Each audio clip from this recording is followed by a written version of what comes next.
I poured my entire inheritance into saving my grandparents' home, believing it was mine forever. Then, at my father's birthday dinner, my wife announced she was leaving me for my brother. My father's response? We've already transferred the house deed to them. You have 30 days to leave. They thought they had one, never. There's a language that old houses speak, a dialect of creaks and groans, of sense baked into the very walls over 100 years.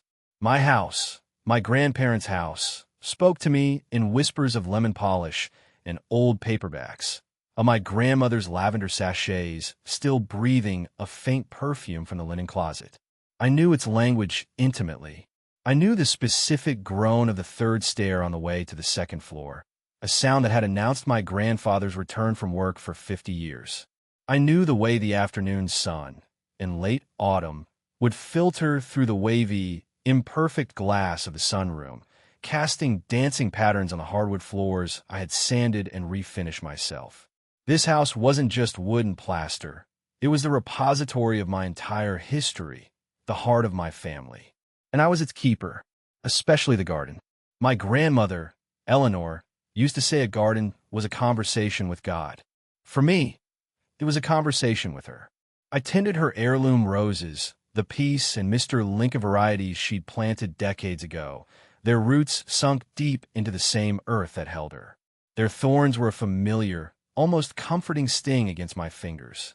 Tending to them, feeding them, protecting them from the blight of midsummer beetles, it felt like a sacred duty. It was how I kept her memory alive. It was how I showed my love. This devotion wasn't just emotional, it was financial. It was tangible. I remember the phone call 10 years ago, like it was yesterday. I was in Portland, Oregon, about to accept a dream job at a prestigious architecture firm, Aperture Designs. My friend Sam, who was already there, was describing the view of Mount Hood from their office windows. Then my dad called. His voice was strained. The 2008 crisis had finally caught up to them. A bad investment had gone south, and the bank was threatening foreclosure on the house. The house. My breath caught in my chest. That night, I couldn't sleep. I saw the wavy glass of the sunroom being boarded up, the roses withering in a garden sold to strangers. The next morning, I called Aperture Designs and turned down the job. I flew home, liquidated the inheritance my grandmother had left solely to me, and paid off the bank. My dad, his face a mixture of relief and shame, had wrapped an arm around my shoulder. "That's my boy," he'd said, his voice thick with emotion, "always putting family first." The words warmed me then, a balm on the sting of my sacrifice dream. I took a stable, less fulfilling job at a local firm and poured the rest of my money and all of my free time into the house, restoring it to its former glory. The promise was clear, spoken over countless family dinners. "It's your house, Alex. We'll handle the deed paperwork when things settle down." I believed them. I had no reason not to. My wife, Jessica, had seemed to share my love for the house at first. In the early years of our marriage, she'd help me in the garden and talk about which room would make a perfect nursery one day. But slowly, imperceptibly at first, the distance grew. It was in the small things. She stopped suggesting we host holidays. Last Christmas, I found a beautiful first edition copy of her favorite novel, a book she'd cherished since college. I presented it to her, expecting a spark of the woman I fell in love with. She smiled a quick, polite flash of teeth. "That's so thoughtful. Honey," she'd said, her eyes already drifting towards her phone. She placed the book on a high shelf in the living room, and I never saw her touch it again. It sat there, a testament to a language we no longer shared. Then there was my brother, Michael, 2 years older, effortlessly charming, and eternally the center of our family's orbit. He was the sun, and I was a planet content in my steady, predictable path. He treated my work on the house with a kind of patronizing amusement. He'd stroll in, clap me on the back while I was on my knees sanding a floorboard, and say with a grin, "Good job, little brother," keeping the old place standing for us. The us always felt wrong, like a casual claim on something I had bled for. But he was Michael. He could get away with anything. When one of his can't-miss business ventures failed, my parents called it a learning experience. When he borrowed money from them, it was never a loan, but an investment in his potential. The cracks in my own life started to appear with Michael at their epicenter. He and Jessica started having meetings. A new business idea he was working on, he said, and he needed her sharp, analytical mind. It started with coffee, then late-night sessions at our dining room table. I'd come home from work to find them with their heads bent close together over a laptop, a bottle of wine between them. They'd spring apart when I entered, a little too quickly. Just brainstorming. Michael would boom, his smile a little too wide. Jessica would just nod, her face flushed, and busy herself with clearing the glasses. I tried to ignore the knot tightening in my stomach. I was being paranoid. This was my wife and my brother. But the feeling wouldn't go away. It was there in a shared glance across the dinner table that lasted a second too long. It was there when Michael casually rested his hand on the small of Jessica's back as she reached for something in the kitchen. The breaking point for my denial came on a Tuesday. I got home early, a project having wrapped up sooner than expected. Jessica's car was in the driveway. I walked in, and the house was quiet. I found her purse on the kitchen counter, and as I moved it aside, a folded receipt fell out. It was from a place called the Gilded Sparrow, a ridiculously expensive and romantic restaurant downtown, far from her office. It was dated the previous Thursday, a night she told me she'd been stuck at the office until 10 p.m. working on a quarterly report. I held the small piece of paper in my hand, my heart hammering against my ribs. When she came downstairs, I confronted her, my voice quieter than I intended. I just wanted an explanation. What I got was a masterclass in deflection. Her eyes went wide, then narrowed. "My God, Alex, are you going through my things now?" she'd asked, her voice laced with a hurt that felt expertly manufactured. It was a client dinner, a potential new partner for the firm. "Do you have so little trust in me? After everything we've built here?" And because I was the man who always put family first, the man who didn't rock the boat, I found myself apologizing. I apologized for my suspicion, for my lack of trust. I retreated, feeling small and ashamed, the cold, hard proof in my hand somehow rendered meaningless by her outrage. But that night, as I lay in bed next to her, smelling the faint, unfamiliar scent of a different soap on her skin, I knew. I didn't want to know, but I did. The foundation of my sanctuary was sand, and the tide was coming in. The knowledge didn't bring clarity, it brought a kind of low-grade, persistent fever. Every interaction was now suspect, every word coated in a thin film of potential deceit. I started to feel like a ghost in my own home, watching my life play out from behind a veil of suspicion. The silence in the house was no longer peaceful. It was heavy with things unsaid. I found myself watching them, my wife and my brother, with a detective's cold observation. I noted how her laughter was louder when Michael was around, how his hand always seemed to find her arm, her shoulder. They were so careless, so confident in my denial. The need for certainty became a physical ache, a gnawing hunger that kept me awake at night. I hated the person I was becoming, suspicious, resentful, a spy in my own marriage. But I couldn't stop.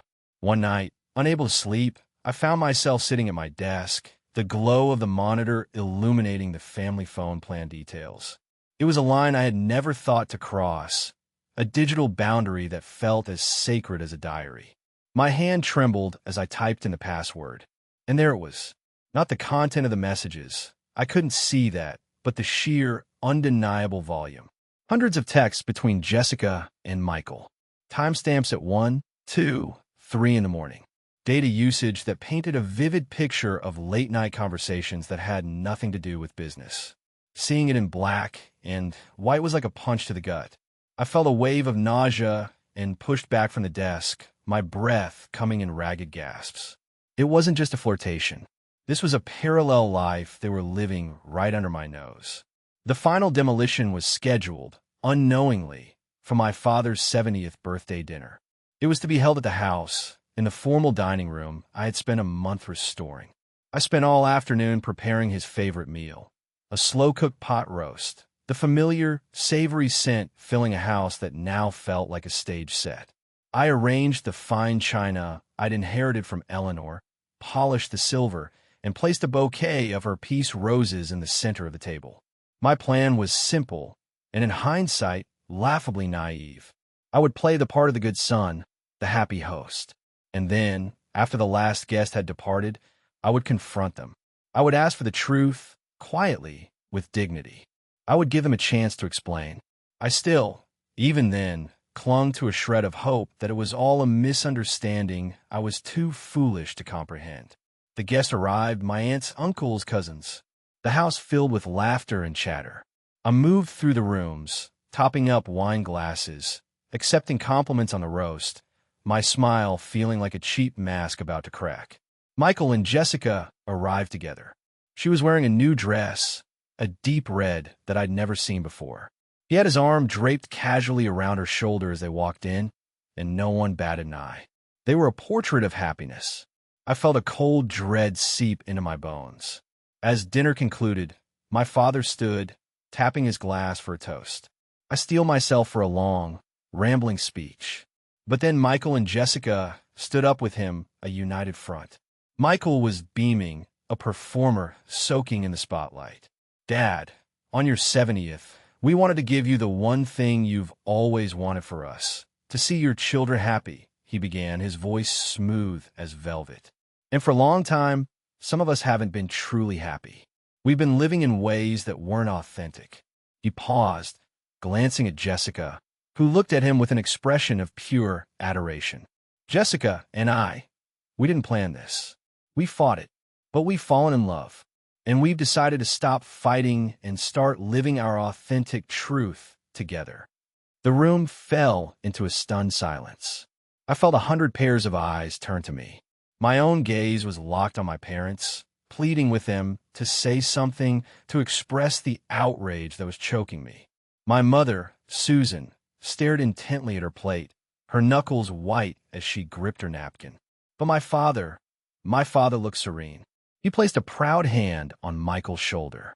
"It's been a difficult situation," my father announced, his voice carrying a tone of solemn importance.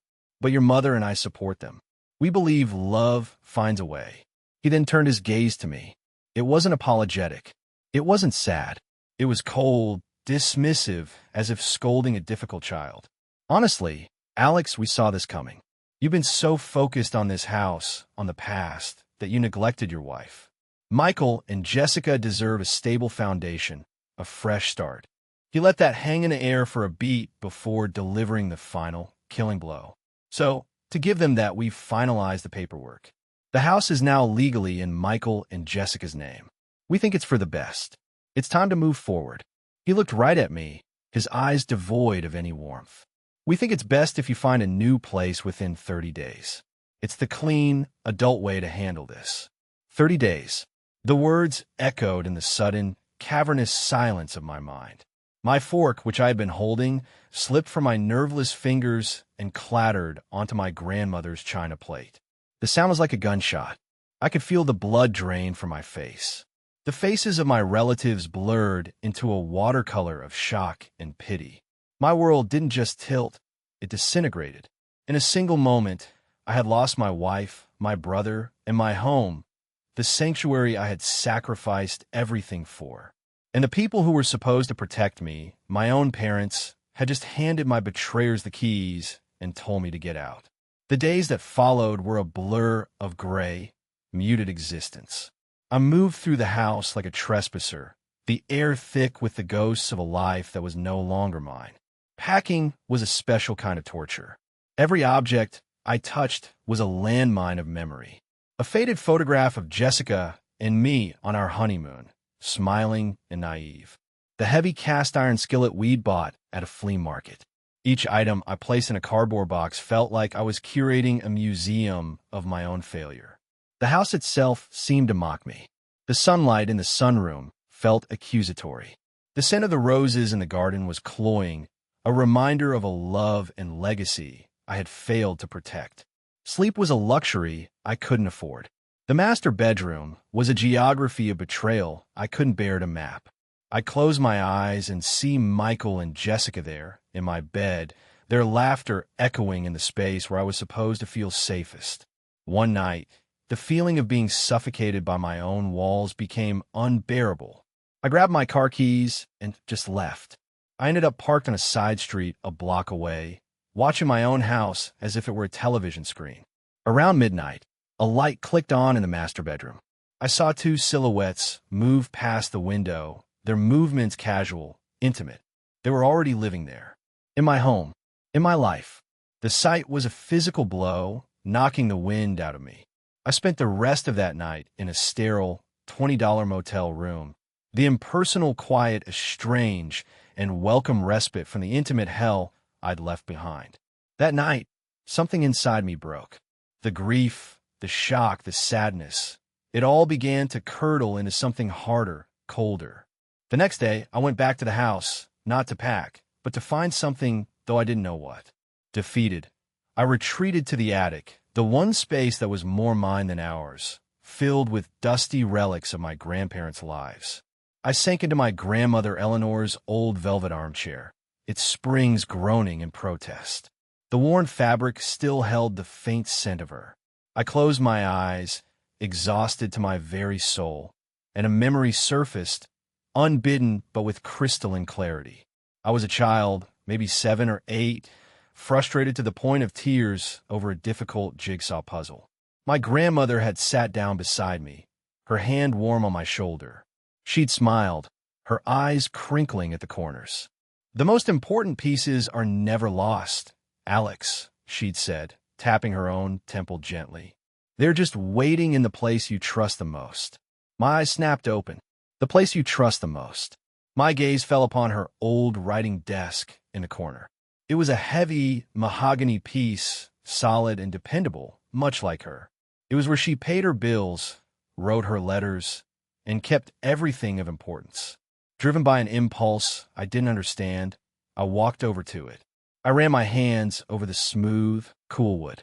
I pulled open the drawers, finding old stationery, dried-up pens, a book of stamps. Nothing. Then, as I went to close the bottom drawer, my fingers brushed against a section of wood that didn't feel right. It was a false bottom. My heart began to beat a frantic, hopeful rhythm. With trembling fingers, I pried it open. Inside lay a single, thick manila envelope, yellowed with age. My name was written on the front in her elegant, familiar cursive, Alex. My hand shook as I opened the clasp. There were 2 sets of documents inside. The first was a series of letters, bound with a faded ribbon. They were copies of correspondence between her and her lawyer, dated from 10 years ago, right after I had paid off the mortgage. I read them, and the words were a balm to my raw, wounded spirit. I find it necessary to put this in writing. One letter read, "While I trust my son, Richard is weak-willed and easily swayed by Michael's ambitions. Michael has a hole in his soul that no amount of money or success can ever fill. He sees this house as an asset, a prize. Only Alex understands that this house is not an asset, but a heart. He is its true heir in spirit and in deed. We must ensure there is a legal fortress around his future here." Tears streamed down my face, not of sadness, but of gratitude. She had seen it all. She had known. She had understood me in a way no one else had. The second document was folded neatly at the bottom of the envelope. I unfolded it. It was a quitclaim deed. It legally transferred the ownership of the property from my parents, Richard and Susan, to me, Alex. It was dated from 10 years ago, and at the bottom, alongside their signatures, was the embossed, official seal of a notary public. A small, handwritten note was paper-clipped to the top. "My dearest Alex," it read. I convinced them this was a mere formality for tax purposes. A promise is only as strong as the paper it's written on. I've held this for you. Use it when your honor is questioned. The truth is your foundation. All my love, Grandma Eleanor. I stared at the document, at her words. A profound, chilling calm washed over me. The grief didn't vanish. It transformed.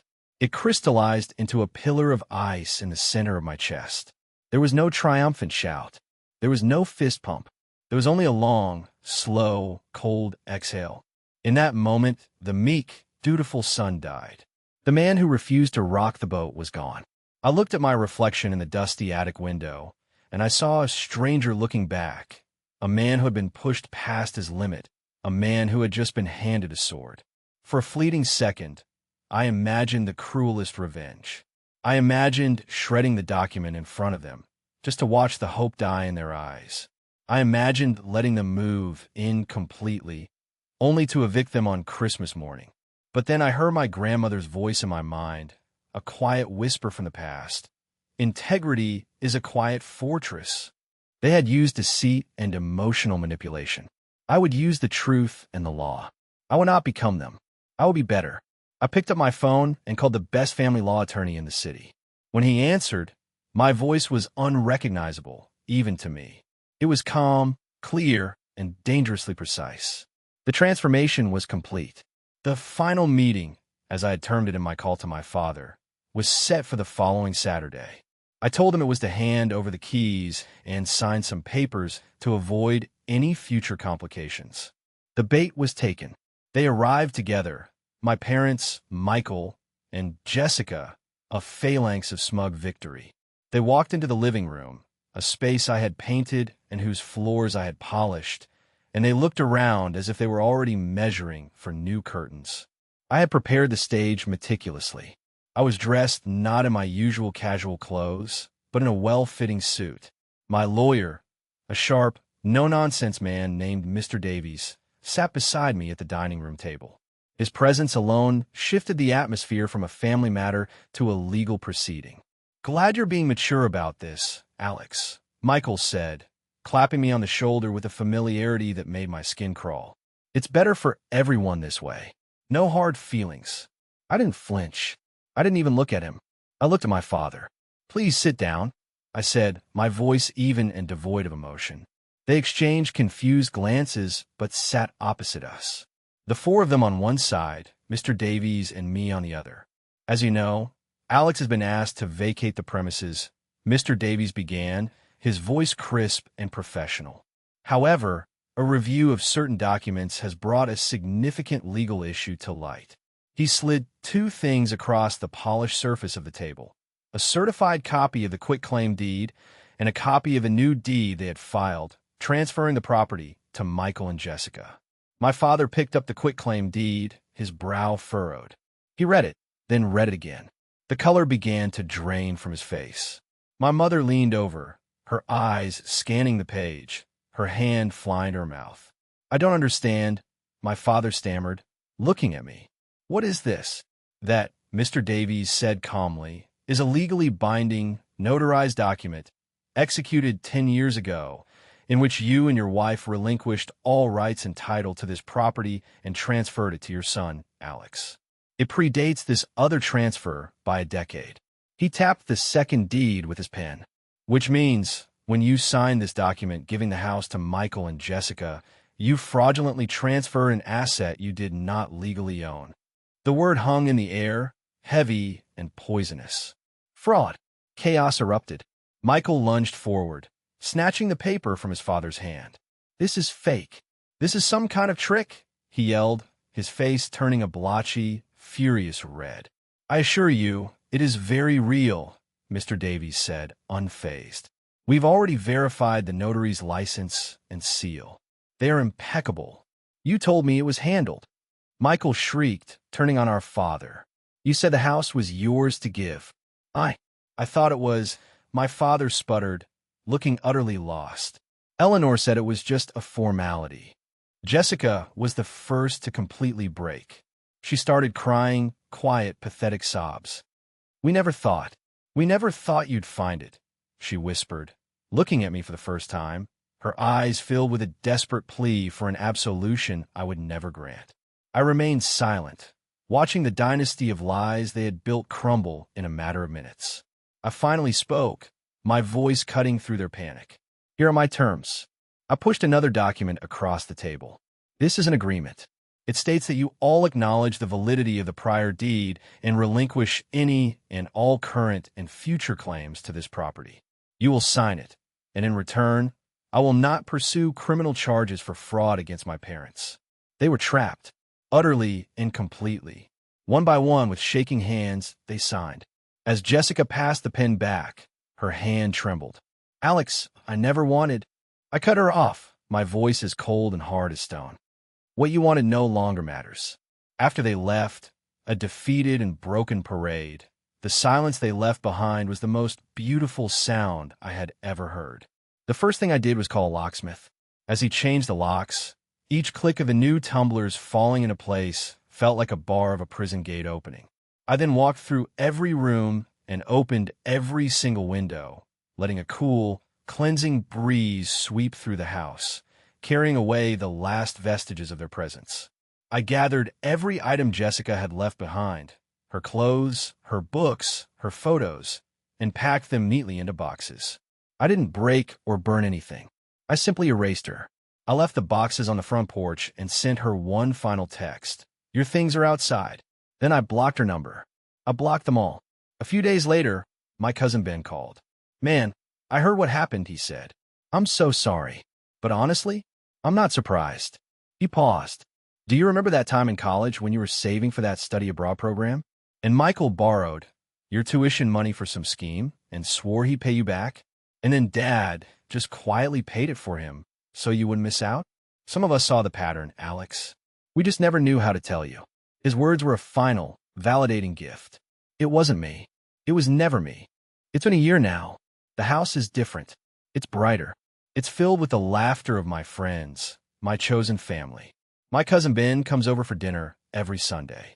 We've started a new tradition. The rose garden is thriving, more vibrant than ever. Last spring, I planted a new variety right in the center, an Eleanor Roosevelt rose, in her honor. My relationship with my birth family is severed. There's an ache there sometimes, a phantom limb of what I thought I had. But it's a clean ache, not the festering wound of constant betrayal.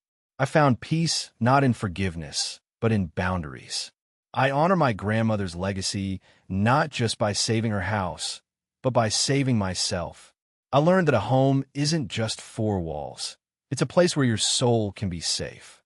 They say blood is thicker than water, but I've learned that peace is thicker than blood.